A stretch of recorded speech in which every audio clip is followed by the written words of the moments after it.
നമസ്കാരം.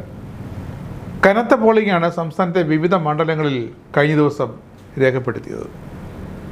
പോളിംഗ് ശതമാനം കൂടിയോ കുറഞ്ഞോ എന്നതല്ല, പുതുക്കിയ SIR പ്രകാരമുള്ള കൃത്യമായ വോട്ടുകൾ പെട്ടിയിൽ വീണു കഴിഞ്ഞു. അങ്ങനെയാണെങ്കിൽ അധികാരത്തിലെത്തുമെന്ന് ഉറപ്പിച്ചിരിക്കുകയാണ് UDF. സ്ഥാനാർത്ഥിയെ പ്രഖ്യാപിക്കുന്നതിൽ വളരെ വ്യക്തമായ ചിട്ടവട്ടത്തോടെയുള്ള ചില നീക്കങ്ങൾ അതുതന്നെയാണ് UDFനെ ഈ ഒരു വിജയ അവകാശവാദത്തിലേക്ക് കൊണ്ടെത്തിച്ചിരിക്കുന്നത്. പ്രചരണ സമയത്ത് മുസ്ലിം ലീഗുമായിട്ടുള്ള അടക്കം ഘടകകക്ഷികളുമായിട്ടുള്ള അഭിപ്രായ ഭിന്നതകൾ ഒഴിവാക്കിക്കൊണ്ടുള്ള മുന്നോട്ട് പോക്ക്. ഒരു ടീം UDF, VD സതീശൻ പറഞ്ഞതുപോലെ ടീം UDF. തുടക്കത്തിൽ മുൻ പ്രസിഡന്റ് K. സുധാകരൻ MPയുടെ വക ചില കല്ലുകടികൾ ഉണ്ടായതൊഴിച്ചാൽ അതൊക്കെ വിജയകരമായി തരണം ചെയ്തു പോകാൻ UDFനായി, കോൺഗ്രസിനായി. അതുകൊണ്ട് തന്നെയാണ് UDF വീണ്ടും അധികാരത്തിലേക്ക് എത്തുമെന്ന് വളരെ വ്യക്തമായി പറയുന്നത്. അടുത്തത്, അങ്ങനെ UDF കേരളത്തിൽ 2026 ആ തെരഞ്ഞെടുപ്പിൽ UDF ഭരണം ഏറ്റെടുക്കുമ്പോൾ ആരാകും മുഖ്യമന്ത്രി? VD സതീശനോ, KC വേണുഗോപാലോ, Ramesh ചെന്നിത്തലയോ? വളരെ വ്യക്തമായി പറയാം, വിശ്വസനീയമായ കോൺഗ്രസ് കേന്ദ്രങ്ങളിൽ നിന്ന് ലഭിച്ച വിവരമനുസരിച്ച് അങ്ങനെ വേണം പറയാൻ, രമേശ് ചെന്നിത്തലയാകും ആദ്യത്തെ 2.5 വർഷം മുഖ്യമന്ത്രി. VD സതീശനെ തഴഞ്ഞിട്ടില്ല. അടുത്ത 2.5 വർഷം നമ്മുടെ പ്രതിപക്ഷ നേതാവ് VD സതീശനാകും മുഖ്യമന്ത്രി. ആദ്യത്തെ പിണറായി സർക്കാർ അധികാരമേൽക്കുന്നത്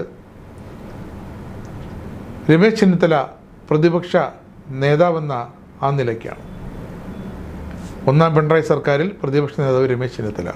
അപ്പോൾ അർഹമായ ഒരു പരിഗണന രമേശ് ചെന്നിത്തലയ്ക്ക് ഈ സർക്കാർ അധികാരത്തിൽ വരുമ്പോൾ ആദ്യത്തെ 2.5 വർഷം. രണ്ടാം പിണറായിയുടെ എതിരെയുള്ള പ്രതിപക്ഷ നേതാവായിരുന്ന VD സതീശനാകും അടുത്ത 2.5 വർഷം. പിന്നെ PC വിശ്വനാഥ്, അനിൽകുമാർ അടക്കമുള്ള യുവ നിര വ്യക്തമായും മന്ത്രിസ്ഥാനം അവർ ഉറപ്പിച്ചിരിക്കും. കാരണം ഇപ്പോൾ കോൺഗ്രസിനുള്ളിൽ വളരെ ശക്തമായ ഉറച്ച നിലപാടുള്ളത് KPCC general secretary PC Vishwanath MLA അടക്കമുള്ള ഒരു യുവനിരയ്ക്കാണ്. ഷാഫി പറമ്പിൽ MPയുടെ അടക്കം യുവ കോൺഗ്രസ് നേതാക്കളുടെ ശക്തമായ പിന്തുണ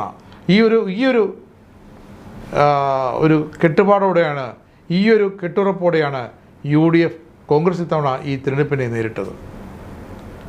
അതുകൊണ്ട് തന്നെ വിജയപ്രതീക്ഷയുള്ള മണ്ഡലങ്ങളിലെല്ലാം വോട്ടിംഗ് ശതമാനം ഉയർത്തി വിജയം ഉറപ്പാക്കാൻ അവർക്ക് സാധിക്കുന്നു എന്നതിലാണ് അവരുടെ കണക്കുകൂട്ടൽ.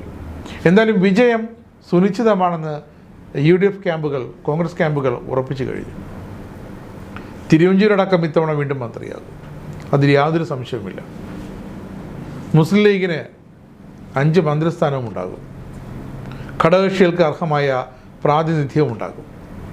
തിരുവനന്തപുരം സെൻട്രലിൽ നിന്നും CP ജോൺ കപ്പൽ ചിഹ്നത്തിൽ മത്സരിച്ച് ജയിക്കുമെന്ന് തന്നെയാണ് ഇപ്പോഴത്തെ UDFൻ്റെ പ്രതീക്ഷ. അങ്ങനെ വരുമ്പോൾ CP ജോണും മന്ത്രിയാണ്. അമ്പലപ്പുഴയിൽ G. സുധാകരൻ ജയിക്കുമ്പോൾ സ്വതന്ത്രനായി മത്സരിക്കുന്ന UDF പിന്തുണ മത്സരിക്കുന്ന G. സുധാകരനും മന്ത്രിയായേക്കാം. അതങ്ങനെയാണ് എൻ്റെ കീഴ്വഴക്കം. രാഷ്ട്രീയ മര്യാദകൾ, ജനാധിപത്യ മര്യാദകൾ ഇതൊക്കെ പാലിച്ചുകൊണ്ടുള്ള ഒരു സർക്കാരാകും ഉണ്ടാകുക. ഈയൊരു നയമാകും UDFൻ്റേത്. എന്തായാലും KC വേണുഗോപാലാണോ, ചെന്നിത്തലയാണോ, VD സതീശനാണോ മുഖ്യമന്ത്രി എന്നതിൽ മുട്ടനാടുകളെ തമ്മിലടിപ്പിച്ച് ചോര കുടിക്കാൻ കാത്തിരിക്കുന്ന ഇടതു മുന്നണിക്ക് കനത്ത തിരിച്ചടിയാകും ഈ പ്രഖ്യാപനം. അതാണ് PC വിശ്വനാഥ് പറഞ്ഞത്, ഒരു അഭിമുഖത്തിൽ പറഞ്ഞത്. തെരഞ്ഞെടുപ്പിൽ UDF ജയിച്ചു എന്ന ഡിക്ലറേഷൻ വന്ന് 5 മിനിറ്റിനകം മുഖ്യമന്ത്രിയെ കോൺഗ്രസ് പ്രഖ്യാപിച്ചിരിക്കും. അതെ, കോൺഗ്രസ്സാണ് പ്രഖ്യാപിക്കേണ്ടത്. അങ്ങനെ 5 മിനിറ്റിനകം UDFൻ്റെ മുഖ്യമന്ത്രി വരും, കോൺഗ്രസിൻ്റെ മുഖ്യമന്ത്രി വരും.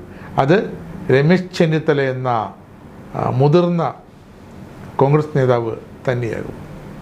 അതുതന്നെയാണ് രാഷ്ട്രീയ തീരുമാനം. അതുതന്നെയാണ് UDFനുള്ളിലെ എന്നല്ല, കോൺഗ്രസ് പാർട്ടിക്കുള്ളിലെ ആ തീരുമാനം. അതിന് നിലവിൽ ഹൈക്കമാൻഡിൻ്റെ അംഗീകാരം ലഭിച്ചിട്ടുണ്ട്. കേരളത്തിലൊരു സുസ്ഥിര ഭരണം കൈവരിക്കണമെങ്കിൽ, സുസ്ഥിര ഭരണവുമായി കേരളം മുന്നോട്ട് പോകണമെങ്കിൽ ഈ ഒരു ഫോർമുല അല്ലാതെ മറ്റൊന്നുകൊണ്ടും സാധ്യമല്ലെന്ന നിലപാട് സംസ്ഥാനത്തെ കോൺഗ്രസ് ഘടകമാണ്.